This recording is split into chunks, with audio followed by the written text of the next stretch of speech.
ਵਾਹਿਗੁਰੂ ਸਾਹਿਬ ਜੀ। ਜਿਹ ਵਿਖਿਆ ਸਗਲੀ ਤਜੀ, ਲਿਓ ਭੇਖ ਬੈਰਾਗ।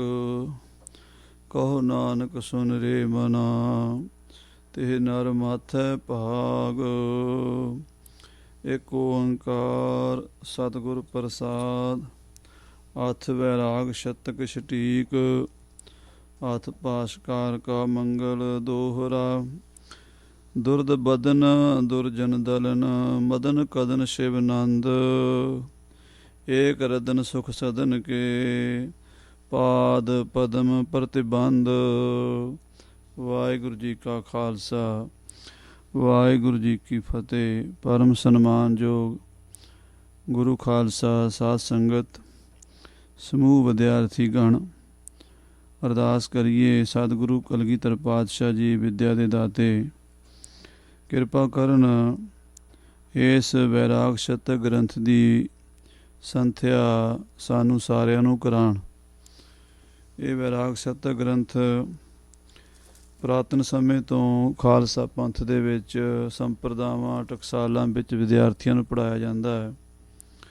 ਜਿੱਥੇ ਸਾਰ ਕਿਤਾਵਲੀ, ਭਾਵ ਸਮਰਤ, ਵਿਚਾਰ ਮਾਲਾ, ਅਧਿਆਤਮ ਪ੍ਰਕਾਸ਼, ਪ੍ਰਬੋਧ ਚੰਦਰ ਨਾਟਕ, ਹਨੂਮਾਨ ਨਾਟਕ, ਵੈਰਾਗ ਸ਼ਤਕ, ਇਹ ਸਾਰੇ ਗ੍ਰੰਥ ਪੜ੍ਹਾਏ ਜਾਂਦੇ ਹਨ। ਇਸ ਗ੍ਰੰਥ ਦਾ ਵਿਸ਼ੇਸ਼ ਮਹੱਤਵ ਇਹ ਹੈ ਕਿ ਇਹ ਸਿੱਖ ਸੰਪਰਦਾਇ ਦੇ ਵਿਦਵਾਨਾਂ ਨੇ ਲਿਖਿਆ ਹੈ। ਪੰਡਿਤ ਹਰਦਿਆਲ ਜੀ ਚੂਹਣੀਆ ਨਗਰ ਦੇ ਨਿਵਾਸੀ, ਉਹਨਾਂ ਨੇ ਇਸ ਗ੍ਰੰਥ ਦਾ ਟੀਕਾ ਅੱਜ ਤੋਂ 200 ਸਾਲ ਪਹਿਲਾਂ ਕੀਤਾ ਹੈ, ਕਿਉਂਕਿ ਸ੍ਰੀ ਗੁਰੂ ਅਮਰਦਾਸ ਮਹਾਰਾਜ ਤੀਸਰੇ ਪਾਤਸ਼ਾਹ ਜੀ, ਤਿਨਾਂ ਦੇ ਪਰਮ ਸੇਵਕ ਪੰਡਿਤ ਬੇਣੀ ਪ੍ਰਸਾਦ ਜੀ ਹੋਏ ਨੇ, ਜੋ ਗੁਰੂ ਸਾਹਿਬ ਨੇ 22 ਮੰਜੀਆਂ ਸਥਾਪਿਤ ਕੀਤੀਆਂ ਸਨ। ਉਹਨਾਂ 22 ਮੰਜੀਆਂ ਵਿੱਚੋਂ ਇੱਕ ਮੰਜੀ ਦੇ ਉੱਤੇ ਇਹ ਮਹਾਂਪੁਰਸ਼ ਵੀ ਬਿਰਾਜਮਾਨ ਸਨ, ਜਿਨ੍ਹਾਂ ਦਾ ਨਾਮ ਪੰਡਿਤ ਬੇਣੀ ਪ੍ਰਸਾਦ ਇਤਿਹਾਸ ਵਿੱਚ ਆਉਂਦਾ ਹੈ। ਸੋ ਪੰਡਿਤ ਬੇਣੀ ਪ੍ਰਸਾਦ ਜੀ ਨੇ ਗੁਰੂ ਮਹਾਰਾਜ ਗੁਰੂ ਅਮਰਦਾਸ ਜੀ ਦੀ ਸਿੱਖੀ ਧਾਰਨ ਕੀਤੀ ਔਰ ਗੁਰੂ ਅਮਰਦਾਸ ਸਾਹਿਬ ਜੀ ਦੇ ਕੋਲ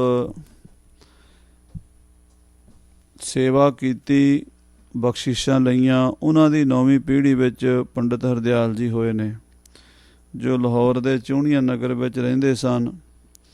ਉਹਨਾਂ ਨੇ ਇਸ ਗ੍ਰੰਥ ਦੀ ਰਚਨਾ ਅੱਜ ਤੋਂ ਲਗਭਗ 200 ਸਾਲ ਪਹਿਲਾਂ ਪੰਜਾਬ ਦੇ ਵਿੱਚ ਸ੍ਰੀ ਅੰਮ੍ਰਿਤਸਰ ਦੇ ਅਤੇ ਲਾਹੌਰ ਦੇ ਇਲਾਕੇ ਵਿੱਚ ਪੂਰਨ ਕੀਤੀ ਹੈ। ਉਸ ਸਮੇਂ ਤੋਂ ਹੀ ਸੰਪਰਦਾਇ ਗਿਆਨੀ ਸਿੱਖ ਪੰਥ ਦੇ ਜਿਹੜੇ ਵਿਦਵਾਨ ਕਥਾਵਾਚਕ ਹਨ, ਉਹ ਕਰਦੇ ਹਨ। ਕਵੀ ਜੀ ਨੇ ਇਸ ਗ੍ਰੰਥ ਦੀ ਸੰਪੂਰਨਤਾ ਦਾ ਸਮਾਂ ਬਿਕਰਮੀ ਸੰਮਤ 1886 ਅੱਸੂ ਦਾ ਮਹੀਨਾ, ਸੋਮਵਾਰ ਦੀ ਮੱਸਿਆ ਦਾ ਦਿਨ ਇਹ ਦੱਸਿਆ ਹੈ। ਸੋ ਲਗਭਗ 200 ਸਾਲ ਇਸ ਗ੍ਰੰਥ ਨੂੰ ਹੋ ਚੱਲੇ ਹਨ। ਉਸ ਸਮੇਂ ਤੋਂ ਇਸ ਗ੍ਰੰਥ ਦੀ ਸੰਪਰਦਾਵਾਂ ਵਿੱਚ, ਟਕਸਾਲਾਂ ਵਿੱਚ ਸੰਥਿਆ ਦਿੱਤੀ ਜਾਂਦੀ ਸੀ। ਸੋ ਜਿਹੜੇ ਵਿਦਿਆਰਥੀ ਜਨ ਇਸ ਗ੍ਰੰਥ ਦੀ ਵਿਦਿਆ ਪੜ੍ਹਦੇ ਹਨ, ਵਿਚਾਰਦੇ ਹਨ, ਉਹਨਾਂ ਦੀ ਬੁੱਧੀ ਹੋਰ ਉਜਲ ਹੁੰਦੀ ਹੈ।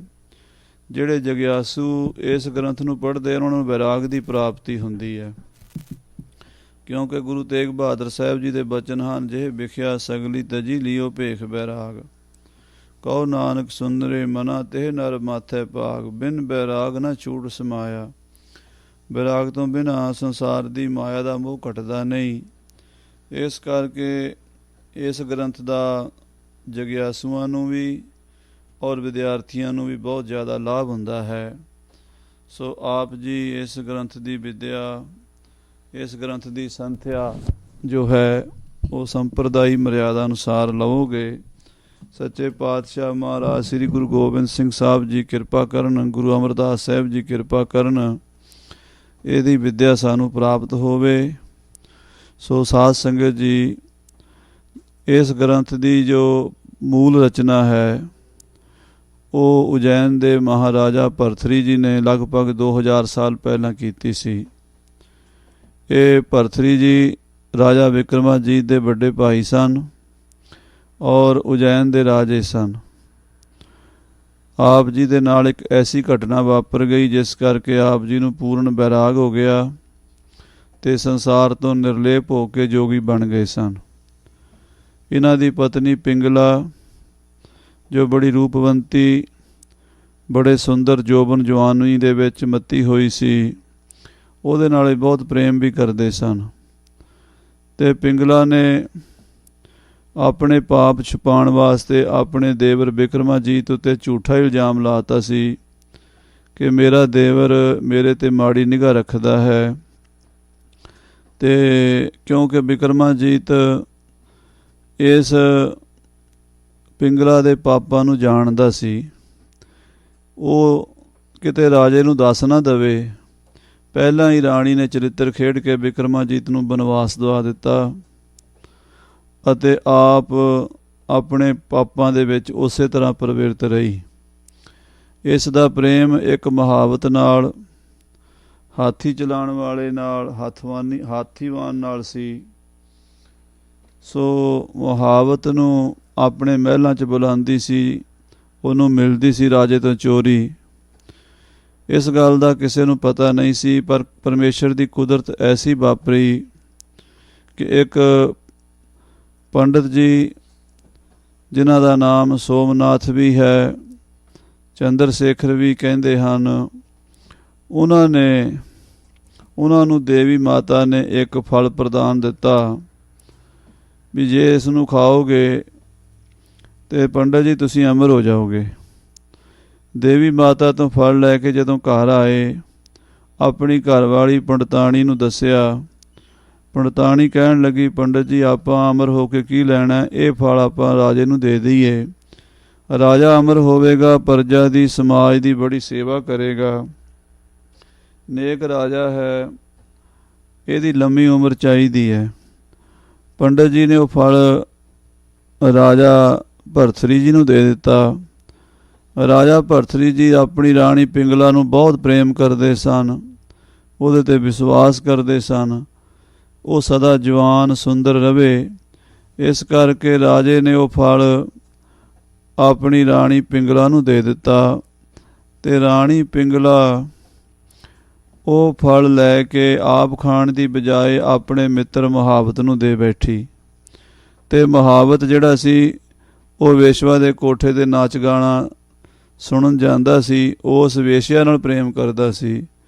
ਉਸ ਨੇ ਉਹ ਫਲ ਵੇਸ਼ਵਾ ਨੂੰ ਦੇ ਦਿੱਤਾ ਤੇ ਵੇਸ਼ਵਾ ਨੇ ਲੈ ਕੇ ਸੋਚਿਆ ਵੀ ਮੈਂ ਲੰਮੀ ਉਮਰ ਕੀ ਭੋਗਣੀ ਹੈ, ਮੈਨੂੰ ਤਾਂ ਲੋਕ ਚੰਗੀ ਨਿਗਾਹ ਨਾਲ ਵੇਖਦੇ ਹੀ ਨਹੀਂ। ਉਹਨੇ ਉਹ ਜਾ ਕੇ ਫਿਰ ਰਾਜੇ ਭਰਥਰੀ ਨੂੰ ਦੇ ਦਿੱਤਾ। ਰਾਜਾ ਭਰਥਰੀ ਫਲ ਵੇਖ ਕੇ ਬੜਾ ਹੈਰਾਨ ਹੋਇਆ ਵੀ ਤੇਰੇ ਕੋਲੋਂ ਕਿੱਥੋਂ ਆਇਆ। ਜਦੋਂ ਉਹਦੀ ਇਨਕੁਆਰੀ ਕੀਤੀ, ਪੁੱਛਗਿੱਛ ਹੋਈ, ਸਾਰਾ ਕਿੱਸਾ ਖੁੱਲ੍ਹ ਗਿਆ। ਮੁਹਾਵਤ ਫੜਿਆ ਗਿਆ ਤੇ ਮੁਹਾਵਤ ਤੋਂ ਰਾਣੀ ਫੜੀ ਗਈ। ਰਾਜੇ ਨੇ ਸੋਚਿਆ ਵੀ ਮੈਂ ਜਿਨ੍ਹਾਂ ਨੂੰ ਇੰਨਾ ਪ੍ਰੇਮ ਕਰਦਾ ਹਾਂ ਉਹ ਮੈਨੂੰ ਪ੍ਰੇਮ ਨਹੀਂ ਕਰਦੀ। ਉੱਥੇ ਫਿਰ ਉਹ ਬੈਰਾਗ ਵਿੱਚ ਆ ਕੇ ਰਾਜਾ ਭਰਥਰੀ ਸਾਰਾ ਕੁਝ ਰਾਜ ਭਾਗ ਛੱਡ ਕੇ ਆਪਣੇ ਛੋਟੇ ਭਾਈ ਵਿਕਰਮਾਜੀਤ ਨੂੰ ਦੇ ਕੇ 360 ਰਾਣੀਆਂ ਛੱਡ ਕੇ ਉਜੈਨ ਦੀ, ਮਾਲਵੇ ਦੀ ਦੇਸ਼ ਦੀ ਰਾਜਧਾਨੀ ਛੱਡ ਕੇ, ਜਿਹੜਾ ਮਾਲਵਾ ਪੰਜਾਬ ਵਿੱਚ ਹੈ, ਇਹਦਾ ਸ੍ਰੀ ਗੁਰੂ ਗੋਬਿੰਦ ਸਿੰਘ ਜੀ ਨੇ ਬਣਾਇਆ ਨਾ। ਪਹਿਲਾ ਮਾਲਵਾ ਦੇਸ਼ ਇੰਦੌਰ ਦਾ, ਉਜੈਨ ਦਾ ਇਲਾਕਾ ਸੀਗਾ। ਉਸ ਦੇਸ਼ ਦੀ ਰਾਜਧਾਨੀ ਦਾ ਮੋਹ ਤਿਆਗ ਕੇ ਜੋਗੀ ਬਣ ਗਏ ਸਨ ਤੇ ਗੁਰੂ ਗੋਰਖਨਾਥ ਜੀ ਵਰਗੇ ਸਾਧੂਆਂ ਦੀ ਸੰਗਤ ਕੀਤੀ। ਫਿਰ ਗੁਰੂ ਨਾਨਕ ਦੇਵ ਜੀ ਮਹਾਰਾਜ ਦੀ ਉਡੀਕ ਕੀਤੀ ਤੇ ਜਦੋਂ ਗੁਰੂ ਨਾਨਕ ਸਾਹਿਬ ਦਾ ਅਵਤਾਰ ਹੋਇਆ ਤੇ ਗੁਰੂ ਨਾਨਕ ਦੇਵ ਜੀ ਮਹਾਰਾਜ ਨੂੰ ਵੀ ਮਿਲੇ ਤੇ ਗੁਰੂ ਨਾਨਕ ਦੇਵ ਜੀ ਤੋਂ ਆਤਮ ਗਿਆਨ ਲੈ ਕੇ ਮੁਕਤੀ ਦੇ ਅਧਿਕਾਰੀ ਬਣੇ। ਮਹਾਰਾਜ ਗੁਰੂ ਨਾਨਕ ਸਾਹਿਬ ਜੀ ਨੇ ਉਹਨਾਂ ਪ੍ਰਥਾਏ ਸ਼ਬਦ ਬਹੁਤ ਬਾਣੀ 'ਚ ਉਚਾਰਨ ਕੀਤੇ ਨੇ, ਸੁਣ ਭਰਥਰ ਨਾਨਕ ਕਹਿ ਵਿਚਾਰ। ਇਸੇ ਤਰ੍ਹਾਂ ਰਾਮਕਲੀ ਰਾਗ ਵਿੱਚ ਵੀ ਸ਼ਬਦ ਨੇ, ਆਸਾ ਰਾਗ ਵਿੱਚ ਵੀ ਸ਼ਬਦ ਨੇ। ਸੋ ਭਰਥਰੀ ਜੀ ਵੀ ਇੱਕ ਮਹਾਨ ਮਹਾਂਪੁਰਸ਼ ਹੋਏ ਨੇ। ਉਹਨਾਂ ਨੇ 3 ਗ੍ਰੰਥ ਲਿਖੇ। ਇੱਕ ਨੀਤੀ ਸ਼ਤਕ ਲਿਖਿਆ ਜਿਹਦੇ 'ਚ ਰਾਜਨੀਤੀ ਦੱਸੀ ਹੋਈ ਹੈ। ਉਹ ਜਦੋਂ ਰਾਜੇ ਸਨ ਉਦੋਂ ਉਹਨਾਂ ਨੇ ਨੀਤੀ ਸ਼ਤਕ ਲਿਖਿਆ ਸੀ। ਵਿਦਵਾਨ ਬਹੁਤ ਸਨ। ਜਦੋਂ ਉਹ ਨੌਜਵਾਨ ਸਨ, ਰਾਣੀਆਂ ਨਾਲ ਪ੍ਰੇਮ ਕਰਦੇ ਸਨ, ਉਦੋਂ ਉਹਨਾਂ ਨੇ ਸ਼ਿੰਗਾਰ ਸ਼ਤਕ ਲਿਖਿਆ ਸੀਗਾ। ਸ਼ਿੰਗਾਰ ਸ਼ਤਕ ਦੇ ਵਿੱਚ ਰਾਣੀਆਂ ਦੇ ਸੁੰਦਰ ਰੂਪ ਦਾ ਕਾਮ ਵਾਸ਼ਨਾ ਦਾ ਇਸ ਵਿਸ਼ੇ 'ਤੇ ਬਹੁਤ ਲੰਮਾ ਵਿਸ਼ਲੇਸ਼ਣ ਕੀਤਾ ਹੋਇਆ ਹੈ। ਸੰਸਕ੍ਰਿਤ ਦਾ ਗ੍ਰੰਥ ਹੈ ਸ਼ਿੰਗਾਰ ਸ਼ਤਕ। 100 ਸਲੋਕ ਹਨ ਉਹਦੇ। ਸ਼ਤਕ 100 ਨੂੰ ਕਹਿੰਦੇ ਹਨ। ਜਿੱਥੇ 100 ਸਲੋਕ ਹੁਣ ਉਹਨੂੰ ਸ਼ਤਕ ਕਹਿੰਦੇ ਹਨ। ਪਹਿਲਾ ਸ਼ਿੰਗਾਰ ਸ਼ਤਕ, ਫਿਰ ਰਾਜਨੀਤੀ ਦਾ ਗ੍ਰੰਥ ਨੀਤੀ ਸ਼ਤਕ, ਫਿਰ ਜਦੋਂ ਜੋਗੀ ਬਣ ਗਏ ਉਦੋਂ ਲਿਖਿਆ ਵੈਰਾਗ ਸ਼ਤਕ। ਅਤੇ ਹੋਰ ਵਿਦਵਾਨਾਂ ਨੇ ਉਹਨਾਂ ਦੇ ਹੋਰ ਵੀ ਕਈ ਗ੍ਰੰਥਾਂ ਦਾ ਜ਼ਿਕਰ ਕੀਤਾ ਹੈ ਜਿਹੜੇ ਸੰਸਕ੍ਰਿਤ ਵਿੱਚ ਮਿਲਦੇ ਹਨ। ਪੰਡਿਤ ਹਰਦਿਆਲ ਜੀ ਜਿਹੜੇ ਪੰਜਾਬ ਵਿੱਚ ਹੋਏ ਨੇ, ਗੁਰੂ ਅਮਰਦਾਸ ਮਹਾਰਾਜ ਦੀ ਬਖਸ਼ਿਸ਼ 22 ਪੰਜੀਆਂ ਵਿੱਚੋਂ ਬੇਣੀ ਪ੍ਰਸਾਦ ਜੀ, ਬੇਣੀ ਪ੍ਰਸਾਦ ਪੰਡਿਤ ਜੀ ਦੀ 9ਵੀਂ ਪੀੜ੍ਹੀ 'ਚ ਪੰਡਿਤ ਹਰਦਿਆਲ ਜੀ, ਉਹਨਾਂ ਨੇ ਉਸ ਵੈਰਾਗ ਸ਼ਤਕ ਦਾ ਬਹੁਤ ਹੀ ਸੁੰਦਰ ਇਹ ਟੀਕਾ, ਇਹ ਰਚਨਾ ਕੀਤੀ ਹੈ। ਇਹ ਜਿਹੜੀ ਛੰਦਾਬੰਦੀ ਬ੍ਰਿਜ ਭਾਸ਼ਾ ਦੀ ਬਾ ਕਮਾਲ ਹੈ। ਅਲੰਕਾਰਾਂ ਸਹਿਤ, ਛੰਦਾਂ ਸਹਿਤ ਉਹਨਾਂ ਨੇ ਰਚਨਾ ਕੀਤੀ ਹੈ। ਇਸ ਦੁਰਲਭ ਰਚਨਾ ਨੂੰ ਅੱਜ ਕੱਲ੍ਹ ਕਾਫੀ ਸਮੇਂ ਤੋਂ ਅਣਗੌਲਿਆ ਕੀਤਾ ਜਾ ਰਿਹਾ ਹੈ। ਅਤੇ ਕੁਛ ਟੀਕੇ ਮਹਾਂਪੁਰਸ਼ਾਂ ਨੇ, ਗਿਆਨੀ ਉੱਤਮ ਸਿੰਘ ਜੀ ਨੇ, ਇਸੇ ਤਰ੍ਹਾਂ ਪੰਡਿਤ ਨਰੈਣ ਸਿੰਘ ਜੀ ਆਦਿਕਾਂ ਨੇ, ਹੋਰ ਵੀ ਵਿਦਵਾਨਾਂ ਨੇ ਟੀਕੇ ਲਿਖੇ ਹਨ। ਸੋ ਆਪਾਂ ਇਹਨਾਂ ਟੀਕਿਆਂ ਤੋਂ ਵੀ ਲਾਭ ਲਈਏ, ਵਿਚਾਰ ਕਰੀਏ ਵੈਰਾਗ ਸ਼ਤਕ ਦੀ। ਜਿਹੜੇ ਜਗਿਆਸੂ ਹਨ, ਭਾਵ ਮੁਕਤੀ ਦੇ ਅਧਿਕਾਰੀ ਬਣਨਾ ਚਾਹੁੰਦੇ ਹਨ, ਉਹਨਾਂ ਨੂੰ ਵੀ ਵੈਰਾਗ ਦੀ ਬੜੀ ਲੋੜ ਹੈ। 4 ਜਿਹੜੇ ਸਾਧਨ ਹਨ ਮੁਕਤੀ ਦੇ, ਉਹਨਾਂ 'ਚੋਂ ਪਹਿਲਾ ਸਾਧਨ ਵੈਰਾਗ ਹੈ। ਇਸ ਨੂੰ ਪੜ੍ਹ ਕੇ ਮਨ 'ਚ ਵੈਰਾਗ ਆਉਂਦਾ ਹੈ, ਸੰਸਾਰ ਦਾ ਮੋਹ ਅੰਦਰੋਂ ਮਿਟਦਾ ਹੈ। ਅਤੇ ਜਿਹੜੇ ਵਿਦਿਆਰਥੀ ਹਨ, ਜਿਨ੍ਹਾਂ ਨੇ ਗੁਰਬਾਣੀ ਦੀ ਕਥਾ ਕਰਨੀ ਹੈ, ਆਪਣੇ ਧਰਮ ਦੇ ਪੁਰਾਤਨ ਗ੍ਰੰਥਾਂ ਨੂੰ, ਸ੍ਰੀ ਗੁਰੂ ਗ੍ਰੰਥ ਸਾਹਿਬ ਜੀ ਮਹਾਰਾਜ, ਭਾਈ ਗੁਰਦਾਸ ਜੀ ਦੀ ਬਾਣੀ, ਸ੍ਰੀ ਦਸਮ ਗੁਰੂ ਗ੍ਰੰਥ ਸਾਹਿਬ ਜੀ ਦੀ ਬਾਣੀ, ਸ੍ਰੀ ਸਰਬਲੋਕ ਗ੍ਰੰਥ ਸਾਹਿਬ ਜੀ ਦੀ ਬਾਣੀ ਜਾਂ ਹੋਰ ਗ੍ਰੰਥਾਂ ਨੂੰ ਪੜ੍ਹਨਾ ਹੈ, ਉਹਨਾਂ ਵਾਸਤੇ ਵੀ ਇਹ ਗ੍ਰੰਥ ਬੜਾ ਉਪਯੋਗੀ ਹੈ। ਕਿਉਂਕਿ ਇਹਦੇ ਨਾਲ ਵੈਕੈਬਲਰੀ ਵਧੇਗੀ, ਛੰਦਾਂ ਦਾ ਗਿਆਨ ਵਧੇਗਾ, ਭਾਸ਼ਾ ਦਾ ਗਿਆਨ ਵਧੇਗਾ। ਅਤੇ ਜੋ ਗੁਰਮਤਿ ਪੰਜਾਬੀ ਕਾਵਿ ਹੈ, ਪੁਰਾਤਨ ਪੰਜਾਬ ਦੇ ਵਿੱਚ ਰਚਿਆ ਮਹਾਂਕਾਵਿ ਹਨ, ਉਸ ਕਾਵਿਆਂ ਬਾਰੇ ਵੀ ਬਹੁਤ ਜ਼ਿਆਦਾ ਜਿਹੜੀ ਹੈ ਸੋਝੀ ਮਿਲੇਗੀ। ਸੋ ਆਓ ਆਪਾਂ ਸਰਵਣ ਕਰੀਏ, ਪਿਆਰ ਨਾਲ ਆਖੀਏ ਸਤਿਨਾਮ ਸ੍ਰੀ ਵਾਹਿਗੁਰੂ। ਇੱਕ ਓੰਕਾਰ ਸਤਿਗੁਰ ਪ੍ਰਸਾਦ। ਵਾਹਿਗੁਰੂ ਪਰਮੇਸ਼ਰ ਇੱਕ ਹੈ, ਸਾਰਿਆਂ ਨੂੰ ਪੈਦਾ ਕਰਨ ਵਾਲਾ, ਪਾਲਣ ਵਾਲਾ, ਸੰਘਾਰ ਕਰਨ ਵਾਲਾ, ਜਾਗਰਤ ਸੁਪਨ ਸੁਖੋਪਤੀ ਤਿੰਨਾਂ ਅਵਸਥਾ ਵਿੱਚ ਸਾਕਸ਼ੀ ਰੂਪ ਹੋ ਕੇ ਇਹਨਾਂ ਨੂੰ ਜਾਣਨ ਵਾਲਾ, ਤਿੰਨਾਂ ਅਵਸਥਾ ਦਾ ਜੋ ਗਿਆਤਾ ਹੈ, ਆਪ ਚੌਥੀ ਅਵਸਥਾ ਵਿੱਚ ਵਿਰਾਜਮਾਨ ਹੈ। ਤੁਰੀਆ ਅਵਸਥਾ ਸਤਿਗੁਰ ਤੇ ਹਰ ਜਾਣ। ਐਸਾ ਉਹ ਪਰਮੇਸ਼ਰ ਸਤਿਗੁਰੂ ਦੀ ਕਿਰਪਾ ਨਾਲ ਉਸ ਦੇ ਸਰੂਪ ਦੀ, ਉਸ ਜੋਤੀ ਸਰੂਪ ਦੀ ਪ੍ਰਾਪਤੀ ਹੁੰਦੀ ਹੈ। ਅਥ ਵੈਰਾਗ ਸ਼ਤਕ ਸ਼ਟੀਕ। ਅਥ ਕਹਿੰਦੇ ਨੇ ਹੁਣ, ਅਥ ਸ਼ਬਦ ਕਹਿੰਦੇ ਨੇ ਬ੍ਰਹਮਾ ਦਾ ਮੂੰਹ ਪਾੜ ਕੇ ਨਿਕਲਿਆ ਸ਼ਬਦ ਹੈ। ਅਥ ਮੈਨੇ ਹੁਣ, ਅੱਗੇ, ਰਾਈਟ ਨਾਓ। ਹੁਣ ਅਸੀਂ ਬੋਲਣ ਲੱਗੇ ਹਾਂ ਵੈਰਾਗ ਦੀ ਗੱਲ। ਸ਼ਤਕ 100 ਸਲੋਕਾਂ ਵਾਲਾ ਜੋ ਗ੍ਰੰਥ ਭਰਤਰੀ ਨੇ ਲਿਖਿਆ ਸੀ, ਉਹਦਾ ਅਰਥਾਂ ਸਹਿਤ ਟੀਕਾ ਕਰਦੇ ਹਾਂ। ਦੋਹਰਾ। ਦੁਰਦ ਬਦਨ ਦੁਰਜਨ ਦਲਨ, ਮਦਨ ਕਦਨ ਸ਼ਿਵ ਨੰਦ, ਏਕ ਰਦਨ ਸੁਖ ਸਦਨ ਕੇ, ਪਾਦ ਪਦਮ ਪ੍ਰਤਿਬੰਧ। ਦੁਰਦ, ਦੋ ਰਦ, ਦੋ ਮੈਨੇ ਦੋ, ਰਦ ਮੈਨੇ ਦੰਦ। ਦੋ ਦੰਦ ਕਿਹਦੇ ਹੁੰਦੇ ਹਨ? ਦੋ ਦੰਦ ਹਾਥੀ ਦੇ ਹੁੰਦੇ ਹਨ। ਇਹ ਗਣੇਸ਼ ਜੀ ਦਾ ਮੰਗਲ ਕੀਤਾ ਹੈ। ਪੁਰਾਤਨ ਸਮੇਂ ਤੋਂ ਗਣਾਨਾ ਈਸ਼ਾ ਸਾ ਗਣੇਸ਼ਾ, ਜਿਹੜਾ ਗਣਾਂ ਦਾ ਸੁਆਮੀ ਹੈ, ਅਕਾਲ ਪੁਰਖ ਵਾਹਿਗੁਰੂ, ਉਸ ਨੂੰ ਗਣੇਸ਼ ਕਹਿੰਦੇ ਹਨ। ਕਈ ਲੋਕ ਗਣੇਸ਼ ਇੱਕ ਵੱਖਰਾ ਦੇਵਤਾ ਮੰਨਦੇ ਹਨ, ਪਰ ਸਤਿਗੁਰੂ ਕਲਗੀਧਰ ਪਾਤਸ਼ਾਹ ਜੀ ਨੇ ਗਣੇਸ਼ ਉਸ ਅਕਾਲ ਪੁਰਖ ਨੂੰ ਹੀ ਮੰਨਿਆ ਹੈ। ਕਿਉਂਕਿ ਇਹ ਤਾਂ ਆਪਣੀ ਆਪਣੀ ਦ੍ਰਿਸ਼ਟੀ ਹੈ। ਜਿਤਨੀ ਕਿਸੇ ਦੀ ਸੂਖਮ ਬਿਰਤੀ ਹੋਵੇਗੀ, ਓਨੇ ਅਰਥ ਸੂਖਮ ਹੁੰਦੇ ਜਾਣਗੇ। ਪਰਮੇਸ਼ਰ ਹੀ ਗਣਾਂ ਦਾ ਸੁਆਮੀ ਹੈ। ਜਿਹੜੇ ਦੇਵੀ ਦੇਵਤੇ ਹਨ, ਉਹਨਾਂ ਨੂੰ ਵੱਖਰੇ ਵੱਖਰੇ ਤਰੀਕਿਆਂ ਵਿੱਚ ਲੋਕ ਵੇਖਦੇ ਹਨ, ਪਰ ਸਤਿਗੁਰੂ ਜੀ ਕਹਿੰਦੇ ਮੈਂ ਨਾ ਗਣੇਸ਼ਾ ਪ੍ਰਥਮ ਮਨਾਊਂ, ਕਿਸ਼ਨ ਬਿਸ਼ਨ ਕਬੂ ਨ ਧਿਆਊਂ। ਮੈਂ ਉਸ ਅਕਾਲ ਪੁਰਖ ਦਾ ਹੀ ਉਪਾਸਕ ਹਾਂ, ਜਿਹੜਾ ਆਪ ਹੀ ਗਣੇਸ਼ ਹੈ, ਆਪ ਹੀ ਸ਼ਾਰਦਾ ਹੈ, ਆਪ ਹੀ ਚੰਡੀ ਹੈ, ਆਪ ਹੀ ਭਗਉਤੀ ਹੈ, ਸਾਰੇ ਰੂਪ ਆਪ ਹੀ ਧਾਰਨ ਕਰਦਾ ਹੈ। ਗੁਰਮਤਿ ਵਿੱਚ ਐਸਾ ਵਿਧਾਨ ਹੈ। ਪਰ ਭਾਰਤੀ ਸਾਹਿਤ ਦੇ ਵਿੱਚ ਜੋ ਪਰੰਪਰਾ ਸੀ, ਪੰਡਿਤ ਹਰਦਿਆਲ ਜੀ ਨੇ ਉਸ ਪਰੰਪਰਾ ਦੇ ਮੁਤਾਬਕ ਇਹ ਮੰਗਲ ਚਰਨ ਕੀਤਾ ਹੈ। ਦੁਰਦ ਬਦਨ ਜੋ ਹਾਥੀ ਦੇ ਮੂੰਹ ਵਾਲੇ ਹਨ, ਦੁਰਦ ਹਾਥੀ ਨੂੰ ਕਹਿੰਦੇ ਨੇ। ਆਮ ਤੌਰ 'ਤੇ ਜਿਹੜੇ ਬ੍ਰਿਜ ਭਾਸ਼ਾ ਦੇ ਗ੍ਰੰਥ ਹਨ ਉਹਦੇ 'ਚ ਹਾਥੀ ਦੇ ਬਹੁਤ ਨਾਮ ਆਉਂਦੇ ਨੇ। ਦੁਰਦ ਵੀ ਕਹਿੰਦੇ ਨੇ, ਕਰੀ ਵੀ ਕਹਿੰਦੇ ਨੇ, ਕੁੰਭ ਵੀ ਕਹਿੰਦੇ ਨੇ, ਹਾਥੀ ਨੂੰ ਹਸਤੀ ਵੀ ਕਹਿੰਦੇ ਨੇ। ਇਸੇ ਤਰ੍ਹਾਂ ਹੋਰ ਬਹੁਤ ਸਾਰੇ ਨਾਮ ਸਾਨੂੰ ਇਹਨਾਂ ਗ੍ਰੰਥਾਂ ਵਿੱਚੋਂ ਮਿਲਦੇ ਹਨ। ਦੋ ਦੰਦਾਂ ਵਾਲਾ ਜਿਹਦਾ ਮੂੰਹ ਹੈ, ਹਾਥੀ ਵਾਲਾ ਮੂੰਹ ਹੈ। ਗਣੇਸ਼ ਦਾ ਮੁੱਖ ਜਿਹੜਾ ਹੈ ਉਹ ਹਾਥੀ ਦਾ ਹੈ।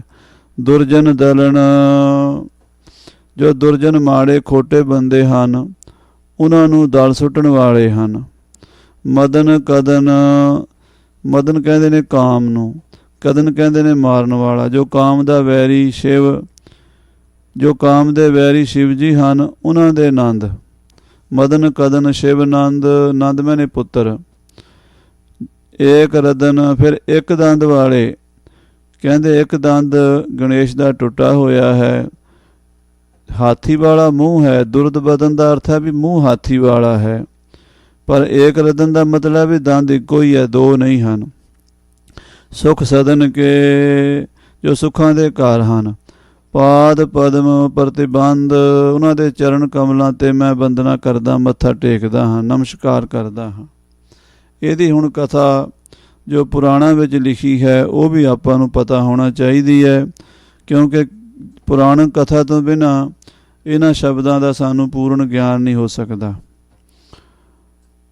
ਪੁਰਾਣਾਂ ਵਿੱਚ ਇੱਕ ਕਥਾ ਹੈ ਵੀ ਸ਼ਿਵਜੀ ਮਹਾਰਾਜ ਦੀ ਘਰਵਾਲੀ ਸਤੀ ਜਿਹੜੀ ਸੀ ਆਪਣੇ ਪਿਤਾ ਦੇ ਦਕਸ਼ ਦੇ ਪ੍ਰਜਾਪਤੀ ਦੇ ਯੱਗ ਵਿੱਚ ਜਾਣ ਦੀ ਜਿੱਦ ਕਰ ਬੈਠੀ। ਸਤੀ ਦੇ ਪਿਤਾ ਦਕਸ਼ ਪ੍ਰਜਾਪਤੀ ਨੇ ਯੱਗ ਕਰਾਇਆ ਅਤੇ ਉਹਦੇ ਵਿੱਚ ਆਪਣੀਆਂ 10,000 ਲੜਕੀਆਂ ਅਤੇ 10,000 ਜਵਾਈਆਂ ਨੂੰ ਨਿਉਂਦਾ ਦਿੱਤਾ, ਪਰ ਸ਼ਿਵ ਜੀ ਨੂੰ ਨਿਉਂਦਾ ਨਹੀਂ ਦਿੱਤਾ, ਸਤੀ ਨੂੰ ਨਹੀਂ ਨਿਉਂਦਾ ਦਿੱਤਾ। ਕਿਉਂ ਨਹੀਂ ਦਿੱਤਾ? ਵੀ ਉਹ ਗਲਾਂ ਵਿੱਚ ਸੱਪ ਪਾਈ ਫਿਰਦਾ ਹੈ, ਨੰਗਾ ਧੜੰਗਾ ਰਹਿੰਦਾ ਹੈ ਅਤੇ ਹੱਥ ਵਿੱਚ ਤਰਸੂਲ ਫੜਿਆ ਹੁੰਦਾ ਹੈ ਅਤੇ ਮੁੰਡਾਂ ਦੀ ਮਾਲਾ ਗਲ 'ਚ ਪਾਈ ਹੁੰਦੀ ਹੈ, ਸੁੱਖਾ ਛਕਿਆ ਹੁੰਦਾ ਹੈ ਅਤੇ ਮਸਤ ਰਹਿੰਦਾ ਹੈ। ਉਹ ਵਿਆਹ ਜਾਵੇਗਾ, ਸੋਭਾ ਨਹੀਂ ਦੇਵੇਗਾ। ਉਹਨੇ ਆਪਣੀ ਇਸ ਲੜਕੀ ਨੂੰ ਵੀ ਨਹੀਂ ਬੁਲਾਇਆ ਅਤੇ ਆਪਣੇ ਜਵਾਈ ਸ਼ਿਵ ਜੀ ਨੂੰ ਵੀ ਨਹੀਂ ਬੁਲਾਇਆ। ਅਤੇ ਸਤੀ ਕਹਿਣ ਲੱਗੀ ਕਿ ਸਵਾਮੀ ਜੀ ਮੇਰੇ ਪਿਤਾ ਦੇ ਯੱਗ ਵਿੱਚ ਆਪਾਂ ਜਾਣਾ ਹੈ। ਉਹ ਕਹਿਣ ਲੱਗੇ ਜੇ ਬਿਨਾਂ ਬੁਲਾਇਆ ਜਾਈਏ ਤਾਂ ਨਿਰਾਦਰੀ ਹੁੰਦੀ ਹੈ, ਆਪਾਂ ਨਹੀਂ ਜਾਣਾ। ਕਹਿੰਦੇ ਪਰ ਸ਼ਿਵ ਜੀ ਸਤੀ ਜਿਹੜੀ ਸੀ ਉਹ ਜਿੱਦ ਕਰ ਗਈ। ਸਤੀ ਜਿੱਦ ਕਰ ਗਈ ਅਤੇ ਆਪਣੇ ਪਿਤਾ ਦੇ ਯੱਗ ਵਿੱਚ ਚਲੀ ਗਈ।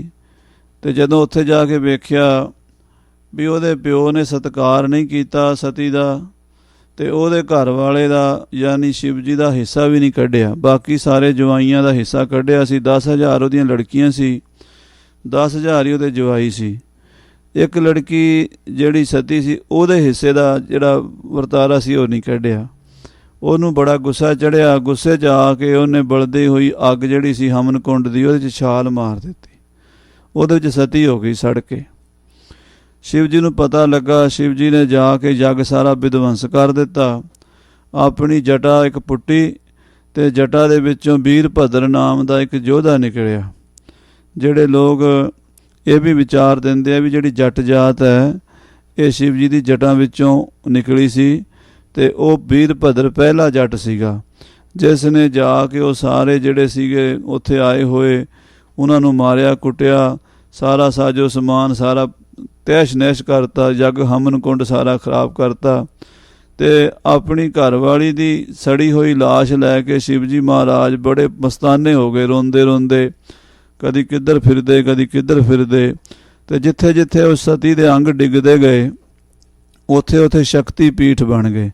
ਜਿੱਥੇ ਉਹਦੇ ਨੈਣ ਡਿੱਗੇ ਉੱਥੇ ਨੈਣਾ ਦੇਵੀ ਬਣ ਗਈ। ਜਿੱਥੇ ਹੋਰ ਅੰਗ ਡਿੱਗੇ ਸਰੀਰ ਦੇ ਵੱਖਰੇ ਵੱਖਰੇ ਉਹ 52 ਸ਼ਕਤੀ ਪੀਠ ਬਣ ਗਏ।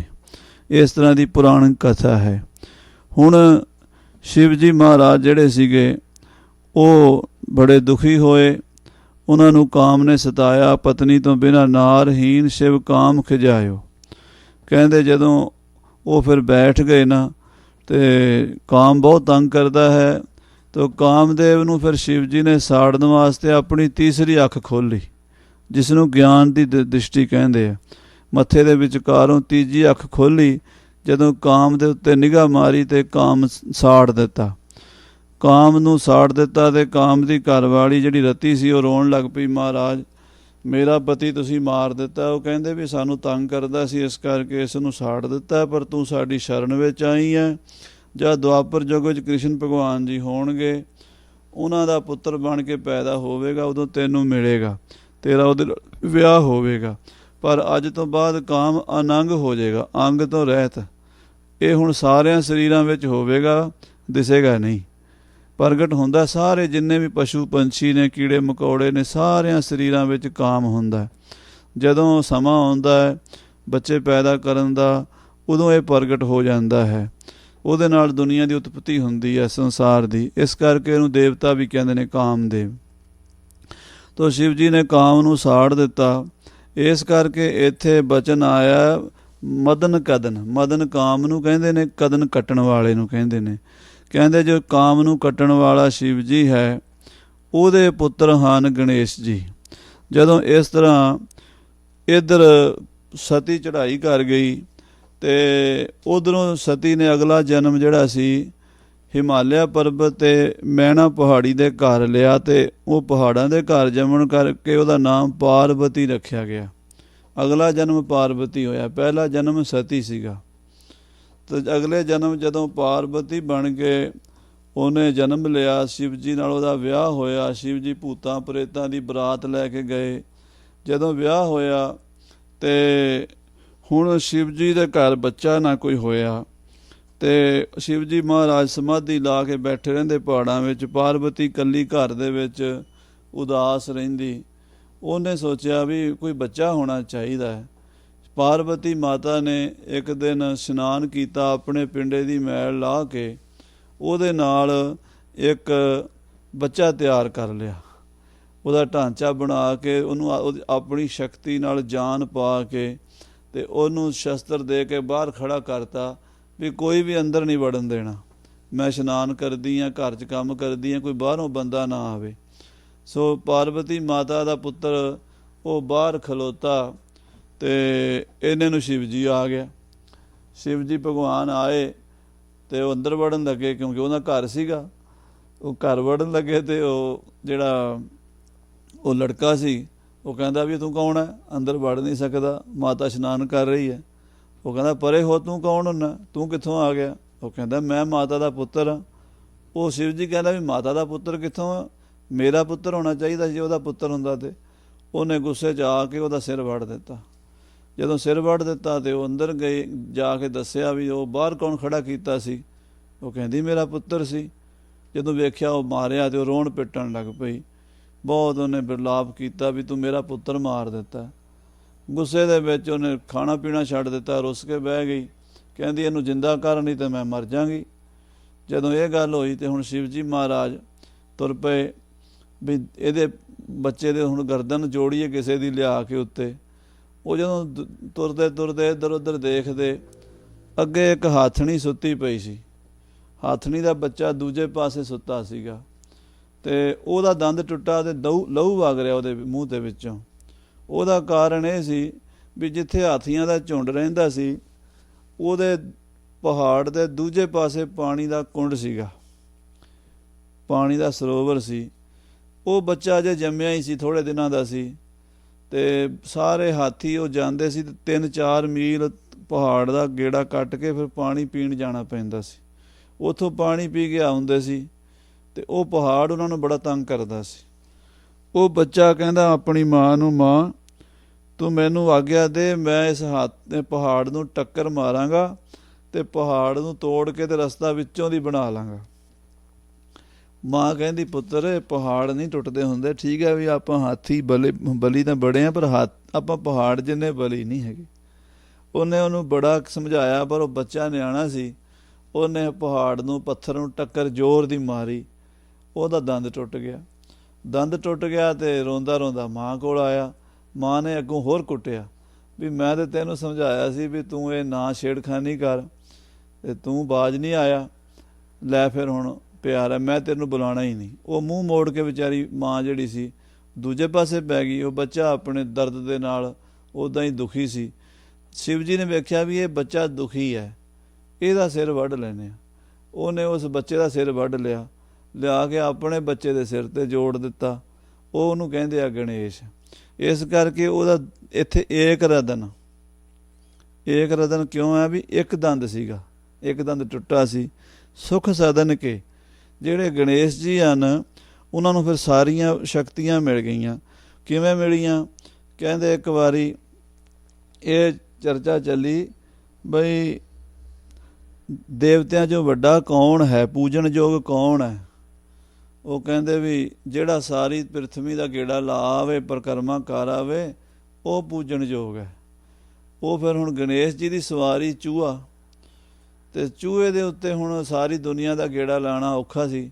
ਦੂਜੇ ਪੁੱਤਰ ਦਾ ਗੇੜਾ ਲਾਉਣ ਚਲੇ ਗਏ। ਗਣੇਸ਼ ਆਪਣੀ ਚੂਹੇ ਦੀ ਸਵਾਰੀ ਤੇ ਬਹਿ ਕੇ ਨਾ ਆਪਣੇ ਮਾਤਾ ਪਿਤਾ ਸ਼ਿਵ ਜੀ ਤੇ ਪਾਰਵਤੀ ਦੀ ਪਰਿਕਰਮਾ ਕਰਕੇ ਉੱਥੇ ਆ ਗਿਆ ਨਾਲ ਦੀ ਨਾਲ। ਉਹ ਕਹਿੰਦਾ ਮੇਰੇ ਵਾਸਤੇ ਤਾਂ ਸਾਰਾ ਵਿਸ਼ਵ ਇਹੀ ਹੈ। ਉਹ ਕਹਿੰਦੇ ਬੜਾ ਸਿਆਣਾ ਬੱਚਾ, ਇਹਨੂੰ ਸਮਝ ਹੈ, ਸੋਝੀ ਹੈ। ਕਹਿੰਦੇ ਗਣੇਸ਼ ਜੀ ਨੂੰ ਵਰ ਮਿਲਿਆ। ਸ਼ਿਵ ਜੀ ਕਹਿੰਦੇ ਵੀ ਹਰ ਕੰਮ ਤੋਂ ਪਹਿਲਾਂ ਤੇਰੀ ਪੂਜਾ ਹੋਇਆ ਕਰੇਗੀ। ਸੋ ਉਸ ਕਰਕੇ ਇਹ ਜਿਹੜਾ ਸੁੱਖਾਂ ਦਾ ਦਾਤਾ ਹੈ, ਇਹਦੀ ਹਰ ਕੰਮ ਤੋਂ ਪਹਿਲਾਂ ਗਣੇਸ਼ ਦੀ ਪੂਜਾ ਹਿੰਦੂ ਧਰਮ 'ਚ ਹੁੰਦੀ ਹੈ। ਪਾਦ ਪਦਮ ਪ੍ਰਤਿਬੰਧ, ਇਹਦੇ ਚਰਨ ਕਮਲਾਂ 'ਤੇ ਅਸੀਂ ਬੰਦਨਾ ਕਰਦੇ ਹਾਂ, ਕਵੀ ਜੀ ਕਹਿੰਦੇ ਹਨ। ਇਹ ਤਾਂ ਹੈ ਪੁਰਾਣਕ ਕਥਾ, ਪਰ ਜਿਹੜੀ ਇਹਦੀ ਫਿਲੋਸਫੀ ਹੈ ਉਹ ਮਹਾਂਪੁਰਸ਼ਾਂ ਤੋਂ ਜਿਵੇਂ ਸੁਣੀ ਹੈ। ਕਹਿੰਦੇ ਹਾਥੀ ਦਾ ਸਿਰ ਲਾਉਣ ਦਾ ਮਤਲਬ ਹੈ ਵੀ ਸਾਰੇ ਜਾਨਵਰਾਂ 'ਚੋਂ ਹਾਥੀ ਸਿਆਣਾ ਹੁੰਦਾ। ਜਿਹੜੇ ਵੱਡੇ ਬੰਦੇ ਹੋਣ, ਰਾਜੇ ਮਹਾਰਾਜੇ ਹੋਣ, ਕਿਸੇ ਕੌਮ ਦੇ ਆਗੂ ਹੋਣ, ਕਿਸੇ ਸੰਪਰਦਾ ਦੇ ਮੁਖੀ ਹੋਣ, ਕਿਸੇ ਦਲ ਪੰਥ ਦੇ ਆਗੂ ਹੋਣ, ਉਹਨਾਂ ਦਾ ਸਿਰ ਵੱਡਾ ਹੋਣਾ ਚਾਹੀਦਾ, ਦਿਮਾਗ ਵੱਡਾ ਹੋਣਾ ਚਾਹੀਦਾ ਉਹਨਾਂ ਦਾ। ਜਿਵੇਂ ਹਾਥੀ ਬੜਾ ਸਿਆਣਾ, ਹਾਥੀ 50 ਸਾਲ 60 ਸਾਲ 100 ਸਾਲ ਪਿੱਛੋਂ ਪਛਾਣ ਲੈਂਦਾ ਵੀ ਇਹ ਬੰਦਾ ਚੰਗਾ ਜਾਂ ਮਾੜਾ, ਮੈਨੂੰ ਇਹਨੇ ਮਾਰਿਆ ਸੀ।